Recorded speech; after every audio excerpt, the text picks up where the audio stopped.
going on there, YouTube? So, back again with the mud truck here real quick. It's pretty disappointed after the last video. I'm still having that vibration. I did some troubleshooting and I disconnected the front axle because I thought that's where it was coming from.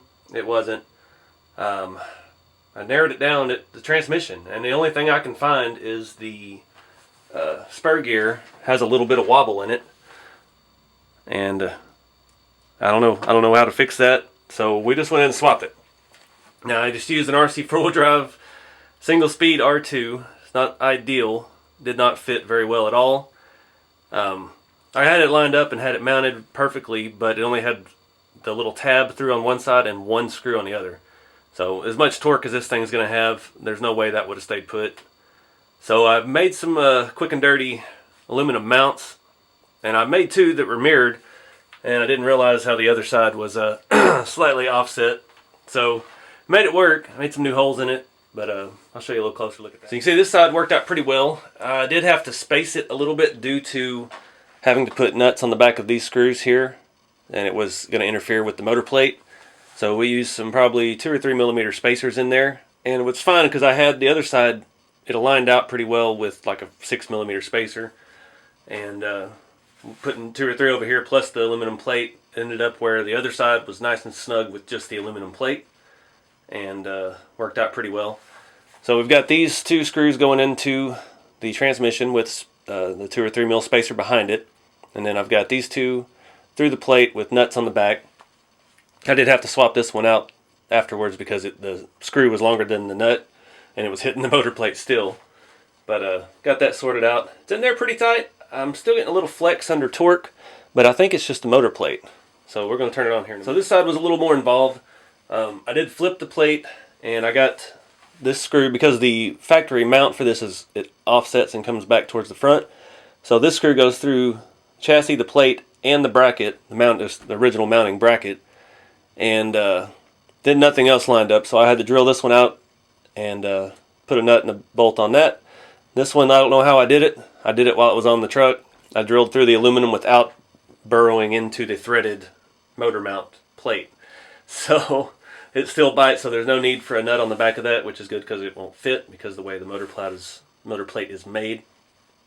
So the transmission now is offset. I'll show you the bottom. The transmission having an offset output got in the way of the floor a little bit, but it also put that little drive shaft directly in line with the transfer case input, which is on that side.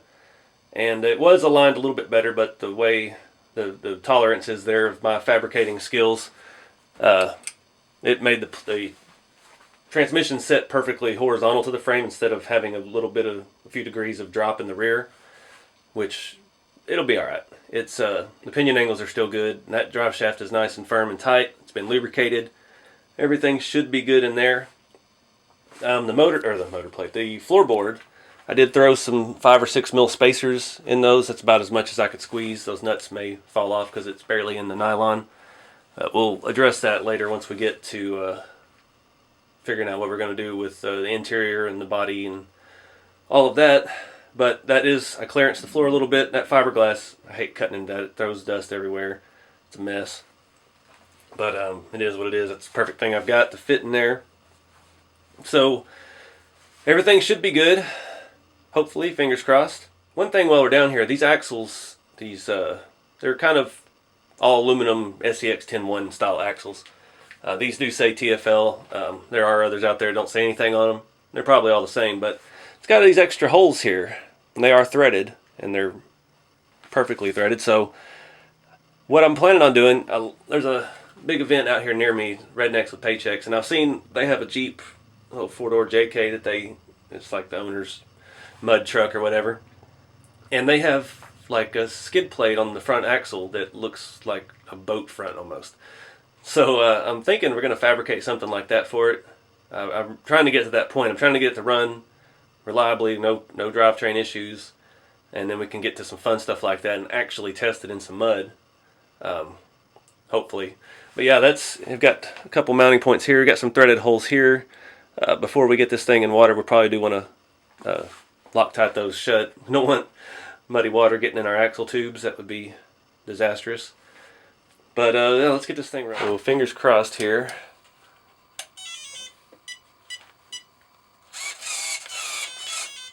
Alright, steering's good. It's touchy. Alright, so the drag brake is on. Probably want to turn that off.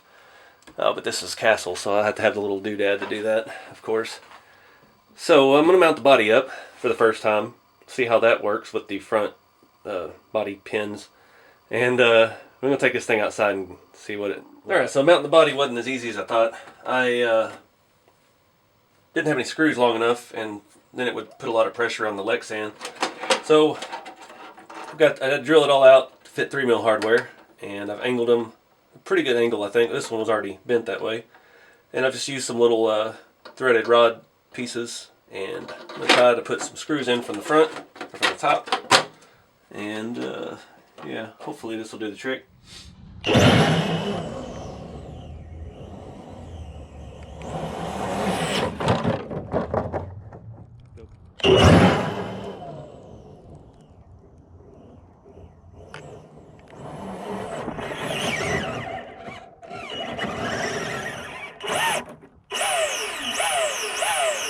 Alright guys, so that was very short-lived. It was running good. Motor and everything seems fine. We lost power, and it looks like our drive shaft, our little wonderful TFL racing drive shaft here, has blown apart. Find out exactly what's going on with it, if I can get it out. Maybe, without having to take the floor out. Come on. So, yeah, we just sheared off one of the ends of the drive shaft.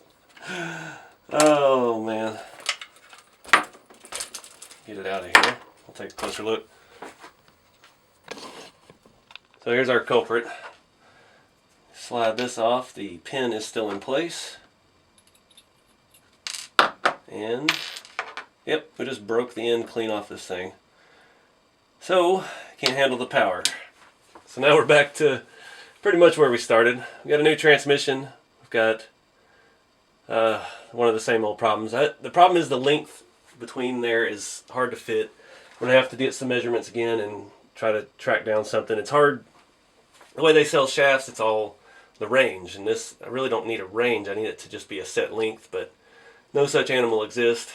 And all the stuff I found that was the right length was too small. It was like a, I don't even know what size that is, a 4mm stud, and stuff I was looking at was 2.5. So I don't know what we're going to do. I'm really getting frustrated with this truck, and it's just causing me a headache after headache. But at least the axles are good. At least we know that the all the drivetrain's good. We got rid of the problem with the transmission. Now we just got to get through this hurdle, see what's next. Appreciate y'all watching. Keep the scale, and I'll see y'all in the next video.